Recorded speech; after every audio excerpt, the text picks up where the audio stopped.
Okay, so how long have you been a foster carer for? I've been a foster carer now for 5 years. I got into fostering really because I actually saw it first. I was with, I have a good friend who's a foster carer, and I thought, it's something I could really do and really enjoy. And, just watching him grow up, I think it's really amazing. I do really, really enjoy what I do. The little boy we had, I took him to football practice, and to be honest, the coach wasn't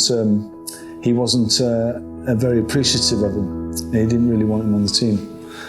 And I thought, well, I'll take him for a team game, I'll take him to rugby. And I just found out a couple of weeks ago now that he's really one of the top players of the team now. And I got that from the coach. I didn't realise it, but I know the coach as well. He said, he's absolutely credit to our side.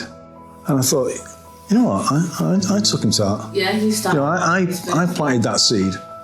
Anyone taking the leap or thinking about it, I would definitely say go for it. Find out the information from your local authority, and you're armed with the information, and you can make your own decision from there. But I would definitely say try as soon as you can. It's changed my life in a way that it's completely changed my life, and that's to everything we do, and a change for the good. I absolutely enjoy what I do, and to be honest, I can't think of anything else I'd rather do now. I love fostering.